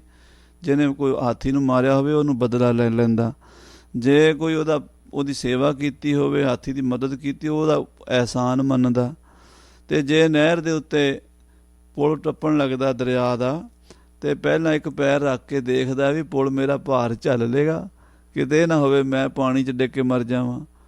ਇਹ ਉਹਦਾ ਦਿਮਾਗ ਹੈ, ਸਿਆਣਾ ਹੈ। ਇਸ ਕਰਕੇ ਜਿਹੜਾ ਰਾਜਾ ਉਹ ਦੂਰ ਅੰਦੇਸ਼ੀ ਨਾਲ ਸੋਚੇ। ਫਿਰ ਉਹਦੀ ਗਣੇਸ਼ ਦੀ ਸਵਾਰੀ ਚੂਹੇ ਦੀ ਕਿਉਂ ਹੈ? ਚੂਹਾ ਜਿਹੜਾ ਉਹ ਥੱਲੇ ਖੁਰਚਦਾ, ਜ਼ਮੀਨ ਖੁਰਚ ਕੇ ਰਾਹ ਬਣਾਉਂਦਾ। ਹੁਣ ਐਡਾ ਵੱਡਾ ਹਾਥੀ ਚੂਹੇ 'ਤੇ ਤਾਂ ਨਹੀਂ ਬਹਿ ਸਕਦਾ, ਪਰ ਉਹ ਇੱਕ ਫਿਲੋਸਫੀ ਸਮਝਾਈ ਹੈ ਵੀ ਜਿਹੜਾ ਰਾਜਾ ਮਹਾਰਾਜਾ ਉਹਨੂੰ CID ਵਾਲੇ ਬੰਦੇ ਰੱਖਣੇ ਚਾਹੀਦੇ ਆ, ਗੁਪਤਚਰ, ਜਿਹੜੇ ਦੁਸ਼ਮਣਾਂ ਦੀਆਂ ਜੜ੍ਹਾਂ ਕੁਤਰਦੇ ਰਹਿਣ। ਉਹਦੇ ਉੱਤੇ ਉਹਦਾ ਰਾਜ ਚੱਲ ਸਕਦਾ। ਜੇ ਉਹ ਲਾਪਰਵਾਹ ਹੋ ਕੇ ਸੌਂ ਜਾਵੇ, ਆਪਣੇ ਦੁਸ਼ਮਣਾਂ ਦੀ ਪਰਵਾਹ ਨਾ ਕਰੇ, ਉਹਨਾਂ ਦਾ ਪਤਾ ਨਾ ਲਵੇ, ਉਹਨਾਂ ਦੀ CID ਨਾ ਕਰੇ, ਅਤੇ ਫਿਰ ਉਹ ਜਿਹੜੇ ਨੇ ਦੁਸ਼ਮਣ ਉਹਨੂੰ ਖਤਮ ਕਰ ਦੇਣਗੇ। ਇਸ ਕਰਕੇ ਫਿਰ ਉਹਦਾ ਢਿੱਡ ਵੱਡਾ ਹੈ। ਢਿੱਡ ਵੱਡਾ ਹੈ ਵੀ ਰਾਜੇ ਦਾ ਜਿਹੜਾ ਹੈ ਜਿਗਰਾ ਉਹ ਵੱਡਾ ਹੋਣਾ ਚਾਹੀਦਾ। ਫਿਰ ਉਹਦੀ ਖੁਰਾਕ ਜਿਹੜੀ ਆ ਲੱਡੂਆਂ ਨੂੰ ਭੋਗ ਲੱਗਦਾ। ਰਾਜੇ ਦੀ ਖੁਰਾਕ ਵੀ ਚੰਗੀ ਚਾਹੀਦੀ ਹੈ। ਜੇ ਚੰਗੀ ਖੁਰਾਕ ਖਾਏਗਾ ਤਾਂ ਦਿਮਾਗ ਵੀ ਚੰਗਾ ਹੋਵੇਗਾ, ਸਰੀਰ ਵੀ ਚੰਗਾ ਹੋਵੇਗਾ, ਤਾਂ ਹੀ ਉਹ ਜੰਗ ਲੜ ਸਕੇਗਾ। ਇੱਦਾਂ ਬਹੁਤ ਸਾਰੀਆਂ ਜਿਹੜੀਆਂ ਗੱਲਾਂ ਹਨ ਉਹ ਉਹਦੇ ਸਰੂਪ ਦੇ ਵਿੱਚ ਸਮਝਾਈਆਂ ਜਾਂਦੀਆਂ। ਪਰ ਜਿਹੜਾ ਕਾਵਿਆ ਦੇ ਵਿੱਚ ਗਣੇਸ਼ ਹੈ ਉਹ 8 ਗਣਾਂ ਵਾਲਾ ਮੰਨਿਆ ਗਿਆ। ਮਗਨ ਪਗਣ ਕਹੀਏ ਜਗਣ, ਸਗਣ ਤਗਣ ਅਗੜੇ, ਰਗਣ ਤਗਣ ਪਿੰਗਲ ਪਣੈ, ਗਣ 8 ਲੱਖ ਲੈ। 3 ਅੱਖਰਾਂ ਦੇ ਸਮੁਦਾਇ ਨੂੰ ਗਣ ਕਹਿੰਦੇ ਆ। ਜਿਵੇਂ ਸਗਲ, ਦੁਆਰ, ਕਉ ਛਾੜ ਕਹਿ। ਸਗਲ ਇੱਕ ਗਣ ਹੈ, ਦੁਆਰ ਦੂਜਾ ਗਣ ਹੈ, ਕੋ ਛਾੜ ਇਹ ਤੀਜਾ। ਇਹ ਮਤਲਬ 3 ਅੱਖਰਾਂ ਦੇ ਗਣ ਬਣ ਜਾਂਦੇ ਆ। ਸੋ ਇਹ ਇੱਕ ਵੱਖਰਾ ਵਿਸ਼ਾ ਹੈ ਪਿੰਗਲ ਸ਼ਾਸਤਰ ਦਾ। ਜਿਹੜਾ ਇਹਨਾਂ ਗਣਾਂ ਦੇ ਨਾਲ ਕਵਿਤਾ ਰਚੇਗਾ ਉਹਦੀ ਕਵਿਤਾ ਸੁੰਦਰ ਬਣੇਗੀ। ਸ਼ੁਭ ਗਣ ਪਹਿਲੇ ਆਉਣਗੇ ਤੇ ਵਧੀਆ ਰਹੇਗਾ। ਜੇ ਅਸ਼ੁਭ ਗਣ ਪਹਿਲੇ ਆ ਜਾਣ ਤੇ ਕਵਿਤਾ ਵਿੰਗੀ ਟੇਢੀ ਜੀ ਭੱਦੀ ਜੀ ਬਣੇਗੀ। ਇਸ ਕਰਕੇ ਜਿਹੜਾ ਗਣਾਂ ਦਾ ਸੁਆਮੀ ਹੈ ਪ੍ਰਮਾਤਮਾ ਅਕਾਲ ਪੁਰਖ ਕਲਗੀਧਰ ਪਾਤਸ਼ਾਹ, ਉਹਨੂੰ ਗਣੇਸ਼ ਮੰਨਦੇ ਆ। ਜਿਹੜੀ ਸ਼ਕਤੀ ਹੈ ਇਹ ਤਾਂ ਜਿਹੜੀ ਹਿੰਦੂ ਧਰਮ ਦੇ ਵਿੱਚ ਮਹਾਂਪੁਰਸ਼ਾਂ ਨੇ ਲੋਕਾਂ ਨੂੰ ਸਮਝਾਉਣ ਵਾਸਤੇ ਉਹਨਾਂ ਦੀ ਮੂਰਤੀਆਂ ਵੀ ਬਣਾਤੀਆਂ, ਉਹਦੀਆਂ ਕਹਾਣੀਆਂ ਬਣਾਤੀਆਂ ਜਿਹੜੀਆਂ ਆਪਾਂ ਪਹਿਲਾਂ ਸੁਣ ਚੁੱਕੇ ਹਾਂ ਸ਼ਿਵ ਜੀ ਦੇ। ਪਰ ਅਸਲ ਗੱਲ ਵਿੱਚ ਇੱਕ ਮੈਥਡ ਹੈ, ਇੱਕ ਫਿਲੋਸਫੀ ਹੈ। ਸੋ ਉਹ ਜਿਹੜੀ ਫਿਲੋਸਫੀ ਦਾ ਮਾਲਕ ਹੈ ਉਸ ਦੇ ਪ੍ਰਤੀ ਕਵੀ ਜੀ ਕਹਿੰਦੇ ਮੈਂ ਬੰਦਨਾ ਕਰਦਾ ਹਾਂ, ਨਮਸਕਾਰ ਕਰਦਾ ਹਾਂ ਵੀ ਜਿਹੜਾ ਇਹ ਮੇਰਾ ਗ੍ਰੰਥ ਹੈ ਨਾ ਇਹ ਪੂਰਨ ਹੋਵੇ। ਹੁਣ ਇਸ ਤੋਂ ਬਾਅਦ ਅੱਗੇ ਜਿਹੜਾ ਸਵਈਆ ਹੈ ਉਹ ਸਰਵਣ ਕਰੀਏ। ਸਵਈਆ ਜਿਹੇ ਸੇਸ ਕੀ ਸੇਜ ਪੈ ਸੈਨ ਕੀਓ, ਪਦ ਕੋਮਲ ਕੋ ਮਲਤੀ ਕਮਲਾਹੀ।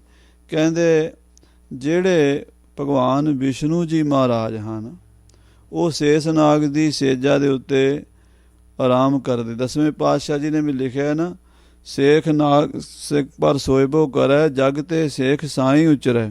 ਉਹਨੂੰ ਸੇਖ ਸਾਈਂ ਵੀ ਕਹਿੰਦੇ ਨੇ। ਸ਼ੇਸ਼ ਨਾਗ ਦੀ ਸੇਜਾ ਦੇ ਉੱਤੇ ਸੈਨ ਕੀਓ ਸੌਂਦੇ ਹਨ। ਪਦ ਕੋਮਲ ਕੋ, ਪਦ ਮੈਨੇ ਚਰਨ, ਕੋਮਲ ਬੜੇ ਹੀ ਸੌਫਟ, ਬੜੇ ਹੀ ਕੂਲੇ ਕੂਲੇ ਨਰਮ ਨਰਮ ਜਿਨ੍ਹਾਂ ਦੇ ਪੈਰ ਹਨ। ਪਦ ਕੋਮਲ ਕੋ ਮਲਤੀ ਕਮਲਾ ਹੀ, ਕਮਲਾ ਕਹਿੰਦੇ ਨੇ ਲక్ష్ਮੀ ਨੂੰ, ਜਿਹੜੀ ਹੱਥ ਵਿੱਚ ਕਮਲ ਦਾ ਫੁੱਲ ਰੱਖਦੀ ਹੈ। ਉਹ ਕਮਲਾ ਜਿਹੜੀ ਹੈ ਉਹ ਭਗਵਾਨ ਵਿਸ਼ਨੂੰ ਦੀ ਘਰ ਵਾਲੀ ਲక్ష్ਮੀ ਵੀ ਕਹਿੰਦੇ ਨੇ। ਲక్ష్ਮੀ ਦਾ ਅਰਥ ਹੈ ਜੋ ਲਕਸ਼ਣਾ ਸਹਿਤ ਹੋਵੇ, ਕਿਉਂਕਿ ਮਾਇਆ ਜਿਹੜੀ ਇਹ ਲਕਸ਼ਣਾਂ ਨਾਲ ਸਿੱਧ ਹੁੰਦੀ ਹੈ। ਸੰਸਾਰ ਵਿੱਚ ਇਹਦੇ ਲੱਛਣ ਹੁੰਦੇ ਹਨ ਅਤੇ ਜਿਹੜਾ ਪਰਮੇਸ਼ਰ ਹੈ ਵਿਸ਼ਨੂੰ ਉਹ ਉਹਨੂੰ ਵੇਖਣ ਵਾਲਾ, ਉਹਦਾ ਅਧਿਸ਼ਠਾਨ ਚੇਤਨ ਸਰੂਪ ਹੈ। ਸੋ ਉਹ ਜਿਹੜੀ ਮਾਇਆ ਹੈ ਉਸ ਪਰਮੇਸ਼ਰ ਦੇ ਚਰਨਾਂ ਦੀ ਸੇਵਾ ਕਰਦੀ ਹੈ। ਲక్ష్ਮੀ ਪਾਵ ਪਲੋਸਤ ਜਾਂ ਕੇ। ਪਦ ਕੋਮਲ ਕੋ, ਕੋਮਲ ਚਰਨਾਂ ਨੂੰ ਮਲਤੀ ਹੱਥਾਂ ਨਾਲ ਮਲ ਰਹੀ ਹੈ ਕਮਲਾ।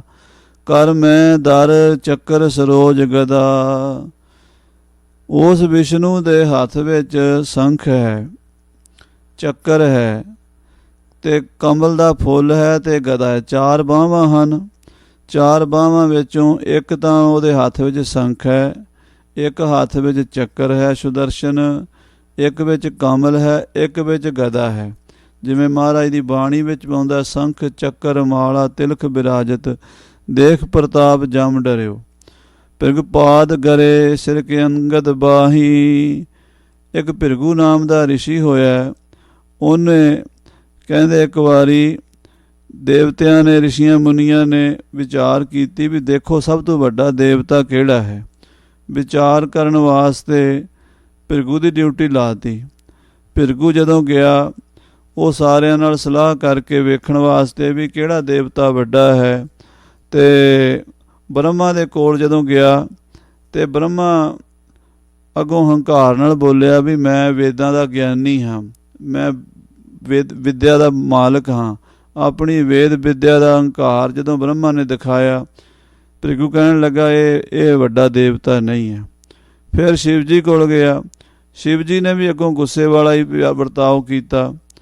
ਫਿਰ ਉਹ ਵਿਸ਼ਨੂੰ ਕੋਲ ਗਿਆ, ਵਿਸ਼ਨੂੰ ਜੀ ਸੁੱਤੇ ਪਏ ਸੀ। ਜਾ ਕੇ ਵਿਸ਼ਨੂੰ ਦੀ ਛਾਤੀ ਵਿੱਚ ਭ੍ਰਿਗੂ ਨੇ ਲੱਤ ਮਾਰੀ। ਜਦੋਂ ਜ਼ੋਰ ਨਾਲ ਛਾਤੀ ਦੇ ਵਿੱਚ ਲੱਤ ਮਾਰੀ, ਵਿਸ਼ਨੂੰ ਜੀ ਉੱਠ ਕੇ ਨਾ ਭ੍ਰਿਗੂ ਦਾ ਚਰਨ ਫੜ ਕੇ ਤੇ ਮਲਣ ਲੱਗ ਪਏ। ਕਹਿਣ ਲੱਗੇ ਮਹਾਰਾਜ ਮੇਰਾ ਸਰੀਰ ਬੜਾ ਕਠਨ ਹੈ, ਕਠੋਰ ਹੈ, ਵੀ ਤੁਹਾਡੇ ਕੋਮਲ ਚਰਨਾਂ ਨੂੰ ਸੱਟ ਤਾਂ ਨਹੀਂ ਵੱਜੀ। ਇਹ ਸੁਣ ਕੇ ਭ੍ਰਿਗੂ ਬੜਾ ਖੁਸ਼ ਹੋਇਆ, ਕਹਿਣ ਲੱਗਾ ਅਸਲ ਵੱਡਾ ਸਾਰਿਆਂ ਤੋਂ ਵਿਸ਼ਨੂੰ ਹੈ ਜਿਹਦੇ ਵਿੱਚ ਇਹ ਨਿਮਰਤਾ ਹੈ। ਅਤੇ ਭਗਵਾਨ ਵਿਸ਼ਨੂੰ ਜੀ ਨੇ ਭ੍ਰਿਗੂ ਦੀ ਜਿਹੜੀ ਉਹ ਲੱਤ ਸੀਗੀ ਆਪਣੀ ਛਾਤੀ 'ਚ ਧਾਰਨ ਕਰ ਲਈ। ਆਪਣੇ ਅੱਜ ਤੱਕ ਉਹਨਾਂ ਦੇ ਛਾਤੀ ਦੇ ਵਿੱਚ ਉਹ ਨਿਸ਼ਾਨ ਹੈ। ਜਦੋਂ ਜਦੋਂ ਵੀ ਭਗਵਾਨ ਦੇ ਅਵਤਾਰ ਹੋਏ ਨੇ, ਰਾਮ ਚੰਦਰ ਜੀ, ਕ੍ਰਿਸ਼ਨ ਜੀ, ਉੱਥੇ ਸਾਰਿਆਂ ਦੇ ਕਹਿੰਦੇ ਛਾਤੀ ਵਿੱਚ ਭ੍ਰਿਗੂ ਦੀ ਲੱਤ ਦੀ ਨਿਸ਼ਾਨੀ ਹੁੰਦੀ ਸੀਗੀ। ਜਦੋਂ ਵੀ ਭਗਵਾਨ ਦਾ ਅਵਤਾਰ ਹੁੰਦਾ ਸੀ ਨਾ ਵਿਸ਼ਨੂੰ ਦਾ, ਉਹਨਾਂ ਦੇ ਛਾਤੀ ਵਿੱਚ ਭ੍ਰਿਗੂ ਦੇ ਪੈਰ ਦੀ ਨਿਸ਼ਾਨੀ ਹੁੰਦੀ ਹੈ। ਮਹਾਰਾਜ ਦਸਮ ਗ੍ਰੰਥ ਸਾਹਿਬ ਵਿੱਚ ਵੀ ਇਹ ਸਾਰੀ ਕਥਾ ਲਿਖੀ ਹੋਈ ਹੈ। ਅਤੇ ਕਹਿੰਦੇ ਗਲ ਦੇ ਵਿੱਚ ਮਾਲਾ ਵੀ ਪਾਈ ਹੋਈ ਹੈ। ਭ੍ਰਿਗੁਪਾਦ ਗਰੇ ਸਿਰਕ, ਸਿਰਕ ਕਹਿੰਦੇ ਨੇ ਗਲ ਦੇ ਵਿੱਚ ਮਾਲਾ ਪਾਈ ਹੋਈ, ਵਿਜੰਤੀ ਮਾਲਾ। ਵਿਜੰਤੀ ਮਾਲਾ ਦੇ ਵਿੱਚ ਕਿਹੜੇ ਮੋਤੀ ਹੁੰਦੇ ਨੇ? ਇੱਕ ਬਾਂਸ ਦਾ ਮੋਤੀ ਹੁੰਦਾ, ਇੱਕ ਸਿੱਪ ਦਾ ਮੋਤੀ ਹੁੰਦਾ, ਇੱਕ ਸੂਰ ਦੇ ਮੱਥੇ 'ਚੋਂ ਨਿਕਲਿਆ ਹੋਇਆ ਮੋਤੀ ਹੁੰਦਾ, ਇੱਕ ਪਹਾੜ ਵਿੱਚੋਂ ਨਿਕਲਿਆ ਮੋਤੀ ਹੁੰਦਾ, ਇੱਕ ਹਾਥੀ ਦੇ ਮੱਥੇ ਵਿੱਚੋਂ ਨਿਕਲਿਆ ਮੋਤੀ ਹੁੰਦਾ ਹੈ, ਇੱਕ ਕੱਛੂ ਦੇ ਸਿਰ ਵਿੱਚੋਂ ਨਿਕਲਿਆ ਮੋਤੀ ਹੁੰਦਾ ਹੈ। ਇਹ 6 ਮੋਤੀ ਜਿਹੜੀ ਮਾਲਾ 'ਚ ਹੁੰਦੇ ਨੇ, ਉਹ ਮਾਲਾ ਵਿਸ਼ਨੂੰ ਮਹਾਰਾਜ ਗਲ 'ਚ ਪਾਉਂਦੇ, ਉਹਨੂੰ ਵੈਜੰਤੀ ਮਾਲਾ ਕਹਿੰਦੇ ਨੇ। ਅਤੇ ਕਹਿੰਦੇ ਦੂਜਾ ਅਰਥ ਇਹ ਵੀ ਵਿਦਵਾਨਾਂ ਨੇ ਕੀਤਾ ਹੈ ਵੀ ਜੰਗਲ ਦੇ ਵਿੱਚ 6 ਤਰ੍ਹਾਂ ਦੇ ਫੁੱਲਾਂ ਦੀ ਜਿਹੜੀ ਪੈਦਾਇਸ਼ ਹੁੰਦੀ ਹੈ, ਉਹਨਾਂ ਦੀ ਜਿਹੜੀ ਮਾਲਾ ਹੁੰਦੀ ਹੈ ਉਹ ਗਲ 'ਚ ਪਾਈ ਹੋਵੇ, ਗੋਡਿਆਂ ਤੋਂ ਥੱਲੇ ਤੱਕ ਹੋਵੇ, ਗਲ ਤੋਂ ਜਾਂਦੀ ਅਤੇ ਗੋਡਿਆਂ ਤੋਂ ਲੰਮੀ ਹੋਵੇ, ਉਹਨੂੰ ਵੀ ਅੰਗਦ ਬੋਟਾ ਵੀ ਕਹਿੰਦੇ ਨੇ। ਅਤੇ ਉਹਨੂੰ ਗਲ ਵਿੱਚ ਪਾਉਂਦੇ ਨੇ, ਉਹਨੂੰ ਵੀ ਵੈਜੰਤੀ ਮਾਲਾ ਕਹਿੰਦੇ ਨੇ। ਅਤੇ ਫਿਰ ਕਹਿੰਦੇ ਆ ਗਲ ਦੇ ਅੰਗਦ ਨਾਮ ਹੈ ਜਿਹੜਾ ਮੋਢਿਆਂ ਦੇ ਉੱਤੇ ਡੌਲਿਆਂ ਦੇ ਉੱਤੇ ਉਹ ਸੋਨੇ ਦਾ ਵਹੁਟਾ ਪਹਿਨਿਆ ਹੁੰਦਾ ਹੈ, ਉਹ ਪਾਇਆ ਹੋਇਆ ਹੈ। ਸੋ ਇਸ ਤਰ੍ਹਾਂ ਭਗਵਾਨ ਵਿਸ਼ਨੂੰ ਦਾ ਸਰੂਪ ਹੈ। ਜੇ ਪਾਦ ਕੋ ਵਾਰ ਸੋ ਚਾਰ ਵਿਚਾਰ। ਜਿਸ ਭਗਵਾਨ ਵਿਸ਼ਨੂੰ ਦੇ ਪਵਿੱਤਰ ਚਰਨਾਂ ਦਾ ਜਲ, ਜਦੋਂ ਭਗਵਾਨ ਵਿਸ਼ਨੂੰ ਨੇ ਬਾਮਨ ਅਵਤਾਰ ਧਾਰਿਆ ਸੀ ਤਾਂ ਉਸ ਵੇਲੇ ਬ੍ਰਹਮਾ ਨੇ ਉਹਨਾਂ ਦੇ ਚਰਨਾਂ ਨੂੰ ਧੋਤਾ ਅਤੇ ਉਹ ਚਰਨਾਂ ਦਾ ਧੋਣ ਰੂਪ ਪਾਣੀ ਕਮੰਡਲ 'ਚ ਪਾ ਕੇ ਰੱਖਿਆ, ਜੋ ਗੰਗਾ ਦੇ ਨਾਮ ਤੋਂ ਮਸ਼ਹੂਰ ਹੋ ਗਿਆ। ਅਤੇ ਭਗੀਰਥ ਇੱਕ ਮਹਾਂਪੁਰਸ਼ ਹੋਏ ਨੇ, ਅਤੇ ਭਗੀਰਥ ਨੇ ਤਪ ਕਰਕੇ ਉਹ ਗੰਗਾ ਜਿਹੜੀ ਮਾਤ ਲੋਕ ਵਿੱਚ ਲਿਆਂਦੀ ਸੀ। ਗੁਰਬਾਣੀ 'ਚ ਬਚਨ ਆਉਂਦਾ, ਜਾਨਵੀ ਤਪੈ ਭਗੀਰਥ ਆਣੀ। ਜਾਨਵੀ ਕਹਿੰਦੇ ਨੇ ਗੋਡੇ ਤੱਕ ਜਿਹੜੇ ਚਰਨ ਧੋਏ ਸੀਗੇ, ਜਾਨੂ ਧੋਏ ਸੀ ਭਗਵਾਨ ਦੇ। ਜਾਨੂ ਮੈਨੇ ਗੋਡਿਆਂ ਤੋਂ ਥੱਲੇ ਵਾਲਾ ਸਾਰਾ ਹਿੱਸਾ ਧੋਇਆ ਸੀ, ਉਸ ਕਰਕੇ ਉਹਨੂੰ ਜਾਨਵੀ ਕਹਿੰਦੇ ਨੇ ਗੰਗਾ ਨੂੰ। ਜਾਨਵੀ ਤਪੈ ਭਗੀਰਥ ਆਣੀ। ਤਪੈ ਕਹਿੰਦੇ ਤਪਸਵੀ। ਭਗੀਰਥ ਨਾਮ ਦੇ ਤਪਸਵੀ ਨੇ ਯਤਨ ਕਰਕੇ ਗੰਗਾ ਜਿਹੜੀ ਹੈ ਭਗਵਾਨ ਦੇ ਚਰਨਾਂ ਦਾ ਜਿਹੜਾ ਧੋਣ ਹੈ ਉਹ ਧਰਤੀ 'ਤੇ ਲਿਆਂਦਾ। ਇਹ ਬਾਣੀ ਵਿੱਚ ਸ੍ਰੀ ਗੁਰੂ ਗ੍ਰੰਥ ਸਾਹਿਬ 'ਚ ਵੀ ਗੁਰੂ ਰਾਮਦਾਸ ਸਾਹਿਬ ਨੇ ਬਚਨ ਲਿਖਿਆ। ਸੋ ਜੇ ਪਾਦ ਕੋ ਵਾਰ ਕਹਿੰਦੇ ਪਾਣੀ, ਪਾਦ ਮੈਨੇ ਚਰਨ, ਜਿਹਦੇ ਪੈਰਾਂ ਦਾ ਪਾਣੀ। ਸੋ ਚਾਰ ਵਿਚਾਰ, ਚਾਰ ਮੈਨੇ ਸੁੰਦਰ ਜਾਣ ਕੇ, ਵਿਚਾਰ ਕੇ, ਪਵਿੱਤਰ ਜਾਣ ਕੇ। ਤ੍ਰਿਪ ਧਰਿਓ ਤ੍ਰਿਪੁਰਾਰ ਸਦਾ ਸਿਰ ਮਾਹੀ। ਤ੍ਰਿਪੁਰਾਰ ਕਹਿੰਦੇ ਨੇ ਜਿਹੜਾ ਤ੍ਰਿਪੁਰੇ ਰਾਕਸ਼ ਨੂੰ ਮਾਰਨ ਵਾਲੇ ਤ੍ਰਿਪੁਰ ਰਾਕਸ਼ ਦੇ ਵੈਰੀ ਸਨ ਸ਼ਿਵ ਜੀ, ਉਹਨਾਂ ਨੇ ਉਸ ਜਲ ਨੂੰ ਆਪਣੇ ਸਿਰ 'ਚ ਧਾਰਨ ਕਰ ਲਿਆ, ਆਪਣੀ ਜਟਾਂ ਵਿੱਚ। ਕਹਿੰਦੇ ਨੇ ਗੰਗਾ ਸ਼ਿਵ ਜੀ ਦੀ ਜਟਾਂ 'ਚੋਂ ਨਿਕਲੀ ਹੈ ਉਹ ਭਗਵਾਨ ਵਿਸ਼ਨੂੰ ਦੇ ਚਰਨਾਂ ਦਾ ਧੋਣ ਹੈ। ਤਾਂ ਉਹਨੂੰ ਆਪਣੇ ਸੀਸ 'ਤੇ ਧਾਰਨ ਕਰ ਲਿਆ ਸੀ ਸਦਾ ਲਈ। ਅਸ ਰੂਪ ਜਿਸੇ ਉਰ ਭੀਤਰ ਹੈ। ਅਸ ਰੂਪ ਐਸਾ ਭਗਵਾਨ ਵਿਸ਼ਨੂੰ ਦਾ ਰੂਪ ਜਿਸੇ ਉਰ ਜਿਹਦੇ ਹਿਰਦੇ ਭੀਤਰ ਵਿੱਚ ਹੈ। ਭੀਤਰ ਦਾ ਅਰਥ ਹੈ ਵਿੱਚ। ਜਿਹਦੇ ਹਿਰਦੇ ਵਿੱਚ ਭਗਵਾਨ ਦਾ ਐਸਾ ਰੂਪ ਵਸਿਆ ਹੋਇਆ ਹੈ। ਭਾਵ ਭੀਤ ਰਹਿ ਕੁਛ ਤਾਂ ਉਰ ਨਾਹੀ। ਭਾਵ ਮੈਨੇ ਸੰਸਾਰ ਦੇ ਜਨਮ ਮਰਨ ਦੀ, ਭੀਤ ਮੈਨੇ ਡਰ, ਜਨਮ ਮਰਨ ਦਾ, ਸੰਸਾਰ ਦਾ ਡਰ, ਕੁਛ ਵੀ ਤਾਂ ਉਰ ਨਾ ਹੀ। ਉਹਦੇ ਮਨ 'ਚ ਕੋਈ ਡਰ ਰਹਿੰਦਾ ਹੀ ਨਹੀਂ। ਜਿਹੜਾ ਇਹ ਭਗਵਾਨ ਦੇ ਐਸੇ ਸਰੂਪ ਨੂੰ ਆਪਣੇ ਹਿਰਦੇ 'ਚ ਧਾਰਨ ਕਰ ਲੈਂਦਾ, ਉਹਦੇ ਹਿਰਦੇ ਵਿੱਚ ਹੋਰ ਕੋਈ ਡਰ ਜੰਮਣ ਦਾ, ਮਰਨ ਦਾ, ਸੰਸਾਰ ਦਾ ਨਹੀਂ ਰਹਿੰਦਾ। ਸੋ ਐਸੇ ਭਗਵਾਨ ਦਾ ਇਹ ਸਰੂਪ ਇੱਥੇ ਵਰਣਨ ਕੀਤਾ ਹੈ। 2 ਮੰਗਲਾ ਚਰਨ ਆਪਾਂ ਅੱਜ ਸਰਵਣ ਕਰ ਚੁੱਕੇ ਹਾਂ। ਹੌਲੇ ਹੌਲੇ ਸਹਿਜੇ ਸਹਿਜੇ ਇਸ ਵੈਰਾਗ ਸ਼ਤਕ ਗ੍ਰੰਥ ਦੀ ਕਥਾ ਇੱਕ ਵਿਦਿਆਰਥੀਆਂ ਦੇ ਲਾਭ ਵਾਸਤੇ, ਆਪਣੀ ਆਤਮਾ ਦੇ ਕਲਿਆਣ ਵਾਸਤੇ ਆਪਾਂ ਸਾਰਿਆਂ ਨੇ ਕਰਨੀ, ਸੁਣਨੀ ਹੈ। ਇਤਨੇ ਬਚਨ ਪ੍ਰਵਾਨ ਕਰਨੇ। ਵਾਹਿਗੁਰੂ ਜੀ ਕਾ ਖਾਲਸਾ।